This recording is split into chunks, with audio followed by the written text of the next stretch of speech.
guys. I just want to talk to you about an example of a forensic report. Here's an example that Rachel Mellerick did a couple of years ago. It's really good. She used a PowerPoint for it, but she also got short videos from her friends who played some of the characters. Okay, so she was actually quite clever. This is a really high scoring response. So she's got a title page here. Crime scene overview. She's just kind of listed ideas about the crime scene. She's got some details here about Malcolm. He's a suspect, and then there's a video here. How do you feel after witnessing that murder? I'm speechless. So you can see there's just like short clips of her friends playing the different characters, Macbeth there, but she has used evidence from the script, and then got a little video of them, Lady Macbeth, and so on. Witnesses and testimonies. So here's some of other people who aren't suspects. Macduff, and then there's an interview that she has with Macduff in there. Testimony, alibis. So who has an alibi for the murder? See, Macbeth and Lady Macbeth have an alibi for the murder. They are each other's they are each other's alibi. Here's some evidence. I think she could have done a better job of this evidence, and actually having quotes from the text in there. So you might want to look at quotes from the text for your evidence. Circumstantial evidence is in there. Recommended charges. Yeah, so really simple stuff, guys. But to do a higher order response, I'd like you to do more evidence from the script itself, so quote all the time in your response. Here's the costume option of your creative responses. Now here's a really simple template. You can lay it out however you'd like, but you just put the character's name on top, what part of the play, act and scene. You might draw a picture here of the character and the specific costume that they're in. So you might do a series of costumes for one character.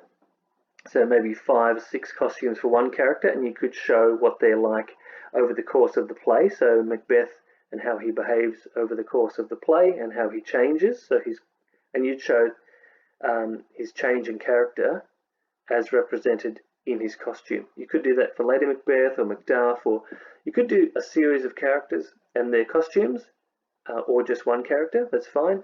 But what I encourage you to do, don't just give them a nice thing to wear, actually make their costumes symbolic of their attitude to something, or what they've done, or their behaviour, and how they feel about themselves, or what's going on in the story.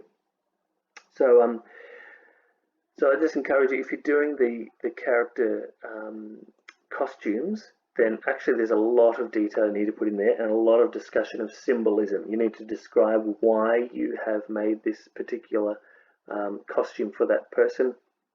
Another thing you might want to do is hair and makeup and props. So if they're wearing jewellery, they're wearing anything in their hair, on their costume, so you give them jewellery and hair and makeup and stuff, but you need to say what is that symbolic of, okay? Hope that was helpful, guys. Coming up is an example of a news report that some students did. You could use your fancy video editing and video capturing skills to do an amazing report like this as well.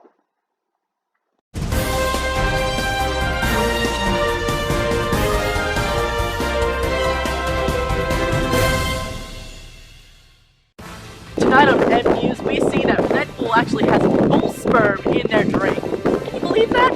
Bull sperm! It's pretty crazy. Bull sperm is actually very good for you if you didn't know this. Red Bull admits that they use bull sperm, and apparently it's high in protein. Protein's pretty fabulous, if you ask me. I need protein considering I have bad iron deficiency. Why does she keep getting in our shot? Who is this lady? Get out of here! You're like a seagull, we don't need you! She's jumping! Getting this? She's safe! Stop! Keep shooting! Keep shooting her! Do it! God, we have to get on! Oh my god! Oh, she did it! She did. Yes! Breaking news! Breaking news! Breaking news! Breaking news! Breaking news! Breaking news! Isn't this a change of events? From closer inspection, it looks like it's Lady Macbeth! Whoa! This is great news! Look how dead she is! If you're wondering why Lady Macbeth killed herself, it's because she couldn't get that damn spot out! The nipple from its boneless gums! Lady Macbeth was also suspect in King Duncan's murder. Yeah! These are the events after Lady Macbeth killed herself. Oh, shit! I thought I played a vulnerable crests!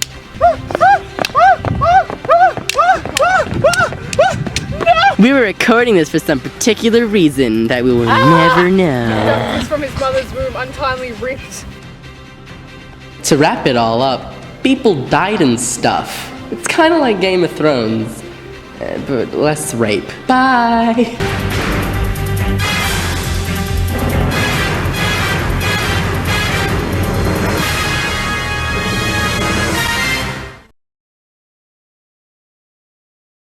There's an army coming towards them as thousands of men attack upon Macbeth.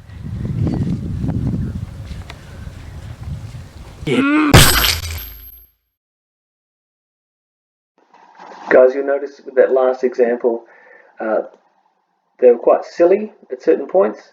In this, some of it was really fun and lighthearted, but actually some of it detracted from the text type. So they actually lost marks because they're being so silly, and there was a portion of swearing on there that they actually got into big trouble for.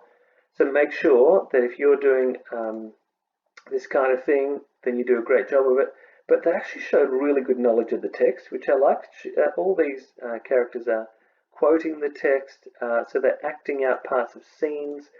This guy's being, really silly and obnoxious, but it was really well put together and a lot of fun. So obviously they had fun doing it, and they displayed a lot of their knowledge of the text through this. So they got a good mark, but they did lose marks for their silliness at certain points. So yeah, hopefully that gives you a good understanding of how to do the